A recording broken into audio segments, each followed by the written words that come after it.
दोस्तों, आज की घटना की शुरुआत करने से पहले आप सभी से एक छोटा सा रिक्वेस्ट है कि अगर आप हमारे चैनल पे पहली बार आए हैं तो चैनल को सब्सक्राइब कर लीजिएगा और वीडियो को लाइक कर लीजिएगा। चलिए शुरू करते हैं। आज की सच्ची घटना उत्तर प्रदेश के मैनपुरी की है। 11 अगस्त 2025 की सुबह मैनपुरी कोतवाली क्षेत्र के गांव खरबरी के कुछ किसान अपने खेतों की ओर जा रहे थे। तभी दोस्तों ने उन्होंने बम्बा के पास झाड़ियों में एक महिला की लाश पड़ी देखी।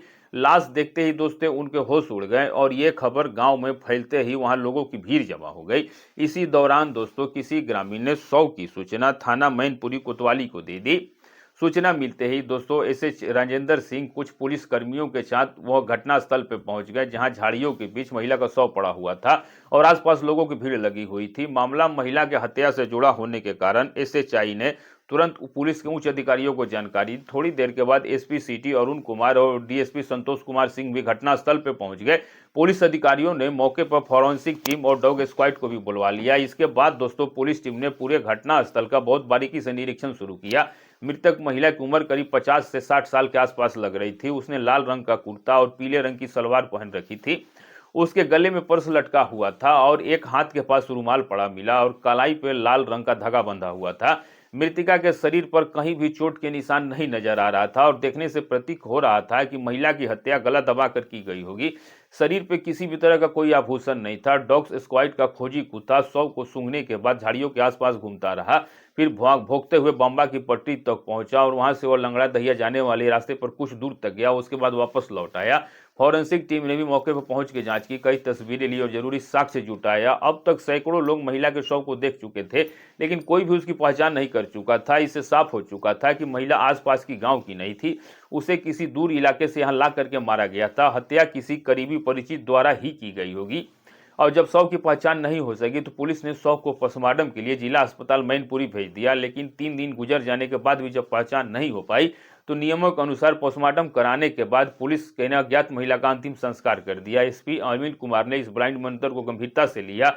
महिला की पहचान और खुलासे के लिए उन्होंने 2 टीमें बताई। साथ ही आरोपियों की गिरफ्तारी के लिए एक टीम डीएसपी संतोष कुमार सिंह की निगरानी में और दूसरी टीम जितेंद्र सिंह के नेतृत्व में गठित की गई। पुलिस टीम ने मैनपुरी के साथ साथ पड़ोसी जिले फर्रुखाबाद और इटावा में भी इस महिला की तलाश शुरू की और इन जिलों के सभी थानों में महिला के फोटो सचवा कराए गए। साथ ही गुमशुदा अधेड़ महिलाओं के जानकारी भेजने के निर्देश दिया गया। डीएसपी संतोष कुमार सिंह ने अपनी एक खास टीम और मुखबिरों को भी सक्रिय कर दिया। अब धीरे धीरे दोस्तों 10 दिन बीत गया, लेकिन पुलिस महिला की पहचान नहीं कर पाई। मुखबिरों ने भी बहुत कोशिश किया, लेकिन उन्हें कोई सफलता नहीं मिला। अखबारों में इस ब्लाइंड मदर की खबर लगातार सुर्खियों में थी। साथ ही पुलिस के नाकामियों पर सवाल उठाए जा रहे थे और इन खबरों से पुलिस अधिकारी काफी चिंतित हो गए थे। 23 अगस्त 2025 को मैनपुरी कोतवाली को एसएचआई को थाने से सूचना मिली कि यह रानी सोमवंशी नाम की महिला की गुमशुदगी दर्ज है। ये उसके पति राजपाल सिंह ने दर्ज करवाई थी, जो जेठौली गांव का निवासी है। रानी 4 बच्चों की मां थी और उसकी उम्र 52 वर्ष बताई गई। इस सूचना के बाद पुलिस टीम गांव जेठौली पहुंची और राजपाल सिंह सोमवंशी को महिला की पहचान के लिए मैनपुर कोतवाली लाया गया। एसएचआई ने जब महिला के शव की फोटो राजपाल सिंह को दिखाई तो वह फूट फूट के रो पड़ा और बोला कि साहब यह मेरी पत्नी रानी की ही है। अब दोस्तों वह 10 अगस्त को सुबह करीब 9 बजे दवा लेने के लिए घर से निकली थी, लेकिन उसके बाद वह घर वापस नहीं आई। तभी से मैं उसकी तलाश कर रहा था। क्या तुम बता सकते हो कि तुम्हारी पत्नी की हत्या किसने की है? एसएचआई राजेंद्र सिंह ने सवाल किया। तब उसने बोला कि नहीं साहब, मुझे नहीं पता कि रानी की हत्या किसने और किस कारण से किया है। दोस्तों वो एसएचआई ने पूछा कि गांव में तुम्हारी किसी से रंजिश या पैसों को ले देकर विवाद तो नहीं था? तब वो बोलता है कि साहब मैं एक बुजुर्ग और सीधा साधा किसान हूँ, ना मेरा किसी से झगड़ा है और ना ही मेरा किसी से लेन देन। कोई ऐसा खास या बाहरी आदमी घर आता था जिससे कि रानी के कोई लगाव रहा हो? ऐसा कोई शख्स घर नहीं आता था जिससे कि रानी का कोई लगाव हो। क्या रानी के पास मोबाइल फोन था? राजेंद्र सिंह ने सवाल किया। तब वह बोला कि हाँ साहब, मोबाइल तो था लेकिन उसका फोन बंद आ रहा है। अब दोस्तों जो एसआई थे वो एसआई से बोलता है उसका पति कि मैंने कई बार कोशिश किया, लेकिन दोस्तों एसआई ने उससे मृतिका रानी का मोबाइल नंबर लिया और उस मोबाइल का कॉल डिटेल निकलवाया। कॉल डिटेल से जानकारी मिली कि रानी एक खास नंबर पर अक्सर बात किया करती थी और आखिरी कॉल भी उसी नंबर से उसके मोबाइल पे आई थी। रानी सोमवंशी के मोबाइल पे आई आखिरी कॉल के नंबर को पुलिस ने ट्रेस किया तो पता चला कि वह नंबर जनपद मैनपुरी थाना एलाऊ क्षेत्र के किशोरपुर गांव निवासी अरुण सिंह राजपूत के नाम पर दर्ज था। ये जानकारी मिलते ही दोस्तों पुलिस टीम ने किशोरपुर गांव में अरुण के घर पे दबिश दी, लेकिन दोस्तों वे घर पे मौजूद नहीं था। अरुण के पिता मुन्ना राजपूत ने बताया कि अरुण गुरुग्राम हरियाणा में रहता है और वह एक टैंकर चलाने का काम करता है। इसके बाद पुलिस टीम सर्विलांस की मदद से गुरुग्राम पहुंची और 1 सितंबर 2025 की रात अरुण को गिरफ्तार कर लिया। अरुण को थाना मैनपुरी कोतवाली लाया गया और थाने में दोस्तों जब अरुण राजपूत से रानी सोनवंशी की हत्या के बारे में पूछताछ की गई तो दोस्तों वह पहले तो पुलिस को भटकाने की कोशिश करने लगा, लेकिन जब सख्ती बरता गया तो वह टूट गया और उसने दोस्तों हत्या करना स्वीकार कर लिया। यही नहीं, अरुण के निशानदेही पर पुलिस ने रानी का टूटा हुआ मोबाइल फोन भी बरामद कर लिया, जिसका सिम तोड़ के अरुण ने बम्बा में फेंक दिया था और टूटा हुआ मोबाइल झाड़ियों में डाल दिया था। पुलिस ने दोस्तों वह चुनरी भी बरामद कर ली जिससे अरुण ने रानी का गला घोटा था और उस चुनरी को दोस्तों वह पेड़ के पत्तों में छिपाकर ईंट से दबा दिया था। एसएचआई राजेंद्र सिंह ने ब्लाइंड मर्डर का खुलासा करने और कातिल को गिरफ्तार करने की जानकारी पुलिस के उच्च अधिकारियों के दी, जिस पर दोस्तों एसपी अरुण सिटी अरुण कुमार और डीएसपी संतोष कुमार सिंह ने पुलिस सभागार में प्रेस वार्ता करके रानी मर्डर केस का खुलासा किया, क्योंकि दोस्तों अरुण कुमार राजपूत ने हत्या का जुर्म स्वीकार कर लिया था और हत्या में इस्तेमाल की गई चुनरी भी बरामद हो गई थी। इसीलिए दोस्तों धारा 102, 103, 228 और 4 के तहत दोस्तों अरुण राजपूत के तहत रिपोर्ट दर्ज कर उसे गिरफ्तार कर लिया गया। और दोस्तों पुलिस जांच में प्यार में धोखे की जो सनसनीखेज खुलासा सामने आया वह इस प्रकार थी, जो कि दोस्तों बेहद ही दर्दनाक और दिल दहला देने वाली थी। उत्तर प्रदेश का फारुखाबाद जिला कई वजहों से अपनी अलग पहचान रखता है और यहाँ दोस्तों बीड़ी और तंबाकू का कारोबार बहुत बड़े स्तर पे होता है और आलू का उत्पादन भी यहाँ बहुत ज़्यादा होता है और यहाँ की नमकीन जो है वह पूरे उत्तर प्रदेश में मशहूर है। और इसी फर्रुखाबाद जिले के राजपुर थाना क्षेत्र में जठौली नाम का एक गांव है। राजपाल सोनवंशी इसी गांव का रहने वाला था और उसकी पत्नी का नाम रानी सोनवंशी था। उसके 4 बच्चे थे जिनमें 2 बेटे और 2 बेटियां थी। राजपाल सिंह पेशे से किसान था और उसके पास करीब 10 बीघा उपजाऊ जमीन थी, जिसमें दोस्तों आलू, मूंगफली, मक्का और गेहूं की अच्छी खासी पैदावार हो जाती थी। राजपाल और रानी अपने बच्चों से बहुत प्यार किया करते थे। बेटा हो या बेटी, दोनों में दोस्तों कोई फर्क नहीं किया करते थे। बच्चों की हर एक जिद पूरी करने की कोशिश किया करते थे और पढ़ाई लिखाई का भी दोस्तों पूरा ध्यान रखते थे। दोनों बेटे पढ़ लिख करके टीचर बनना चाहते थे, जबकि बेटियां डॉक्टर बनने की सपना देखती थी। राजपाल बहुत ही सीधा साधा और कम पढ़ा लिखा हुआ इंसान था। उसका रहन सहन और बोलचाल जो था वो बिल्कुल ही साधारण थी। इसके उलट दोस्तों उसकी जो पत्नी थी रानी, वो पढ़ी लिखी और तेज तरार थी और वे सज संवर के रहा करती थी। नाम के अनुसार ही वह घर में रानी बनकर ही रहती थी। राजपाल जो भी कमाया था वह सब पैसे रानी के हाथ में दे दिया करता था। घर में उसकी दोस्तों हालत कोलू की बैल जैसी थी। घर संभालने की पूरी जिम्मेदारी रानी की थी। बच्चों की पढ़ाई, खेतों में बीज खाद, मजदूरों का खर्च, सब कुछ रानी ही देखती थी।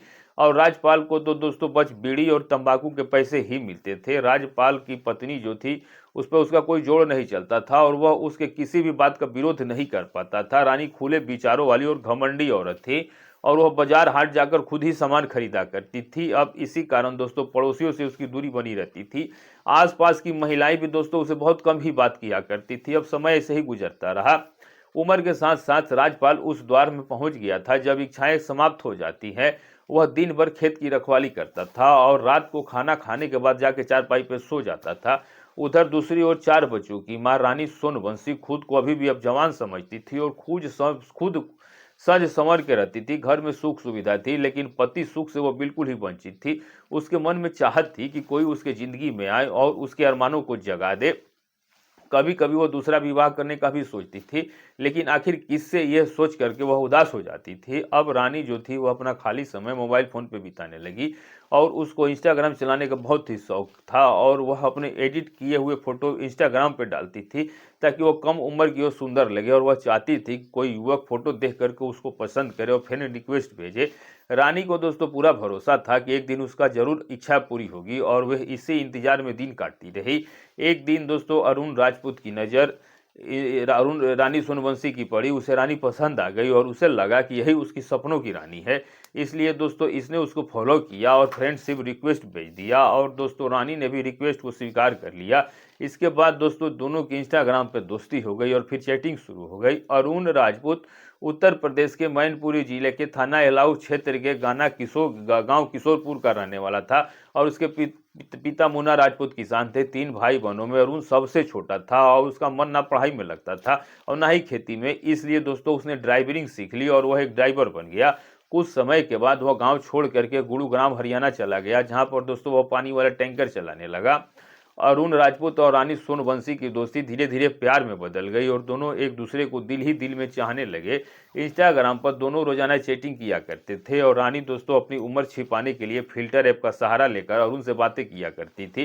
करीब 1 साल तक दोनों के बीच ऐसे ही चैटिंग चलती रही। फिर दोस्तों बातचीत के दौरान ही दोनों ने एक दूसरे का मोबाइल नंबर भी आपस में शेयर कर लिया, तो अब इंस्टाग्राम की चैटिंग के साथ मोबाइल पर भी उनकी रसीली बातें होने लगी। रानी अक्सर देर रात अरुण को कॉल किया करती थी और अब धीरे धीरे समय बीतने के साथ जब दोनों का प्यार गहराने लगा तो वह दोनों एक दूसरे से आमने सामने मिलने की चाह जाग उठी। और एक दिन फोन पे बात करते हुए अरुण ने रानी से कहा कि वह उससे मिलना चाहता है और सामने बैठ कर उससे बातें करना चाहता है। इस पे दोस्तों रानी ने भी हामी भरते हुए कहा वह खुद उससे मिलने के लिए उत्सुक है और जब भी मन करे तब आ जाना। अब दोस्तों रानी से मिलने के लिए वह बेचैन था, इसलिए दोस्तों तीसरे ही दिन वह मैनपुरी से फारुखाबाद पहुंच गया और वहां पहुंच के उसने रानी को फोन किया और बताया कि वह फारुखाबाद आ चुका है और यात्री होटल में रुका हुआ है। तुम कल मुझसे मिलने के लिए आ जाना, मैं तुम्हारा बड़ी ही बेसब्री के साथ इंतजार कर रहा हूँ। जवाब में रानी ने कहा कि वह कल सुबह 10 से 11 बजे होटल पहुंच जाएगी। नाश्ता और लंच दोनों ही साथ करेंगे। तय समय के अनुसार रानी सुबह करीब 8:30 से 9 बजे ही फर्रुखाबाद के यात्री होटल पहुंच गए। होटल में दोस्तों जब अरुण ने रानी को पहली बार देखा तो वह हैरान रह गया। इंस्टाग्राम पर जिस रानी को उसने देखा तार सामने बैठी रानी ऐसी बिल्कुल ही नहीं थी, वह उम्र में उससे कहीं ज्यादा बड़ी नजर आ रही थी। रानी ने मेकअप से अपनी उम्र छिपाने की बहुत कोशिश किया था, लेकिन दोस्तों चेहरे की झुर्रियां उसकी सच्चाई को बयां कर रही थी। अब अरुण समझ गया कि रानी ने प्यार के नाम पर सिर्फ और सिर्फ उसके साथ धोखा किया है। एडिट की हुई फोटो लगाकर उसने उसको बहकाया था। अरुण के मन में रानी के लिए नफरत भर गया, लेकिन दोस्तों उसने अपने भाव छिपा लिए और बाहर से दोस्तों प्यार भरी बातें करता रहा। और उसने दोस्तों रानी को थोड़ा सा भी महसूस नहीं होने दिया कि भीतर उसके दिल में कैसी आग लगी हुई है। एक और दोस्तों अरुण रानी को देख के बहुत ज्यादा निराश हो गया था। वहीं दोस्तों रानी 25 साल के जवान अरुण को देख के बेहद खुश थी और वो मन ही मन सोचने लगी कि अरुण जैसे नौजवान से शादी करके वह अपने सारे अरमानों को पूरे कर लेगी और उसकी सूनी जिंदगी में फिर से रंग भर जाएगा। फिर उस दिन दोस्तों रानी ने अरुण से खूब बातें की और उसके साथ शारीरिक सुख भी पाया। कुछ घंटे होटल में बिताने के बाद वह वापस अपने घर लौट आई और उस दिन रानी बहुत ज्यादा खुश थी और दोस्तों रात भर उसी के बारे में सोचती रही और उसके साथ बिताए हुए पलों के बारे में सोचती रही। दूसरी ओर दोस्तों जब अरुण घर पहुंचा तो उसको लगा मानो उसका सब कुछ बर्बाद हो गया हो। वो सोचने लगा कि रानी जैसी अधेड़ उम्र की महिला के साथ वो कभी शादी नहीं करेगा और उसको लगा कि रानी ने प्यार के नाम पर उससे छल किया है। इसलिए दोस्तों उसने भी रानी को धोखा देने का मन बना लिया और वह प्यार के बदले अब वह उससे पैसे ऐंठेगा और अगर रानी ने उसको इनकार किया तो वह उसे दूरी बना लेगा। फिर उसके बाद दोस्तों जब अरुण दोबारा रानी से होटल में मिला तो उसने दिखावे के लिए रानी से बेहद प्यार भरी बातें की, उसके साथ संबंध भी बनाए और फिर किसी जरूरत का बहाना बनाकर उससे पैसे मांगे। शादी के सपने में डूबी रानी ने बिना उसे सोचे पैसे दे दिया और इसके बाद दोस्तों ये सिलसिला लगातार चलता रहा। जब भी अरुण आता वह होटल के कमरे में रानी के साथ संबंध बनाता था और फिर दोस्तों उससे पैसे ले लेता था। अब इस तरह से वह रानी से करीब 1-1.5 लाख रुपए ले चुका था। इधर बीते कुछ दिनों से रानी जो थी वह अरुण पे शादी का बहुत ज्यादा दबाव बना रही थी, लेकिन अरुण हर बार कोई ना कोई बहाना बना के बात को टाल देता था और जब रानी को उस पर शक हुआ तो उसने अरुण को धमकियां देना शुरू कर दी, या तो वह उससे शादी करे या फिर सारे पैसे वह उसके वापस करे, नहीं तो वह पुलिस में जाकर के शिकायत दर्ज कराकर उसके पूरे परिवार सहित उसे जेल में डलवा देगी।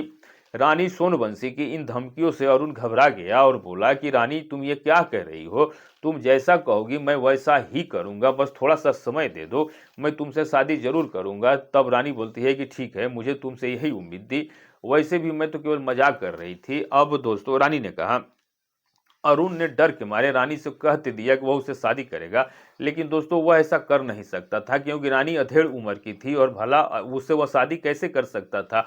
उसके माँ बाप भी रानी को बहू के रूप में बिल्कुल ही स्वीकार नहीं करते और ऊपर से दोस्तों समाज में इज्जत खराब होने का डर अलग से था। तो इस तरह से रानी की शादी की जिद, पैसे वापस करने की मांग और जेल भेजवाने की धमकियों से अरुण दोस्तों पूरी तरह बेचैन हो गया और उसकी रातों को नींद और दिन का सुकून खत्म हो गया। और आखिरकार दोस्तों उसने अब रानी को इस दुनिया से हटाने का फैसला कर लिया और उसने रानी को भरोसों में लेकर उसकी हत्या की पूरी योजना बना ली। और 8 अगस्त 2025 को रानी सोनवंशी ने अरुण से फोन पे बात किया और उसे चेतावनी की कि जल्दी शादी करो या फिर उसके सारे पैसे लौटा दो। इस पे अरुण ने उसे समझाते हुए कहा कि वह उसे बहुत प्यार करता है और शादी के लिए एकदम तैयार है। तुम 10 अगस्त को मैनपुरी आ जाओ और भाम्बो चौराहे के पास आकर मुझसे मिलो, उसके बाद हम लोग आकर शादी की आगे की योजना बनाएंगे। रानी 9 अगस्त को अपने ससुराल के गांव जेठौली से फर्रुखाबाद गांव खेड़ा में रहने वाली अपनी बहन के घर आई थी। प्रेमी अरुण से बात होने के बाद उसने 10 अगस्त को ससुराल लौटने की बात कही और मैनपुरी के लिए निकल गई। प्रेमी की बातों से रानी काफी ज्यादा खुश हो गई थी और 10 अगस्त 2025 की दोपहर करीब 12:25 पर वो मैनपुरी के भाव चौराहे पर पहुंच गई। वहां अरुण उसका पहले से ही इंतजार कर रहा था। रानी को देखते ही अरुण के चेहरे पे मुस्कान आ गई और रानी ने भी दोस्तों उसको मुस्कुरा करके देखा। उसके बाद दोनों एक साथ बैठ करके चाय नाश्ता किया और फिर दोस्तों दोनों ही बम्बा की ओर चले गए और वहां उन्होंने एक सुनसान जगह देखकर पेड़ के नीचे बैठ के बातचीत करने लगे। बातचीत के दौरान रानी ने शादी की जिद पकड़ ली और अरुण से दिन और तारीख तय करने को कहा। इस बात को सुनते ही अरुण को बहुत ज्यादा गुस्सा आ गया और उसने रानी की चुनरी से ही उसके गला में लपेट कर उसको जोर से कस दिया और वह तब तक चुनरी को कसता रहा जब तक कि रानी की सांसें बंद नहीं हो गई और उसकी मौत नहीं हो गई। रानी सोरवंशी की हत्या करने के बाद अरुण ने उसके शव को पास की झाड़ियों में छुपा दिया। रानी के मोबाइल फोन से सिम निकाल करके उसे तोड़ दिया और वहीं बम्बा में फेंक दिया। मोबाइल को पत्थर से कुचल करके तोड़ के झाड़ियों में दबा दिया और चुनरी को भी पत्तों के नीचे छपा दिया। उसके बाद दोस्तों वे वहां से फरार हो गया। इधर दोस्तों रानी जब देर शाम तक घर नहीं पहुंची तो उसके पति राजपाल को चिंता होने लगी और उसने रानी के मोबाइल पे फोन किया लेकिन मोबाइल स्विच ऑफ आ रहा था। वह पूरी रात बेचैनी में इधर उधर घूमता रहा और सुबह होते ही उसने कुछ लोगों को रानी की लापता होने की जानकारी दी। उसके बाद दोस्तों वह कई दिनों तक अपनी पत्नी की तलाश में भटकता रहा और जब कहीं से कोई भी जानकारी नहीं मिली तब उसने जेठौली थाने में अपनी पत्नी की गुमशुदगी दर्ज करवा दी। आरोपी अरुण सिंह राजपूत को गिरफ्तार करके पूछताछ करने के बाद पुलिस ने दोस्तों उसको 3 सितंबर 2025 को मैनपुरी कोर्ट में पेश किया जहां से उसे जिला जेल भेज दिया गया। दोस्तों इस घटना का सुनाने का मेरा मकसद किसी का दिल दुख पहुंचाना या परेशान करना नहीं, सिर्फ आपको जागरूक और सचेत करना है। तो दोस्तों हमारा उद्देश्य सिर्फ और सिर्फ यह है कि आप इस जानकारी से कुछ सीखें और सावधान रहें। और इस पूरे घटनाक्रम पे आपके क्या राय है हमें कमेंट करके जरूर बताइएगा। साथ ही दोस्तों आप इस वीडियो को जहां से भी देख रहे हैं अपना और अपने सिटी का नाम लिखना बिल्कुल ही मत भूलिएगा। मिलेंगे दोस्तों ऐसे ही किसी सच्ची घटना के साथ, तब तक के लिए अपना और अपनों का ख्याल रखें। नमस्कार।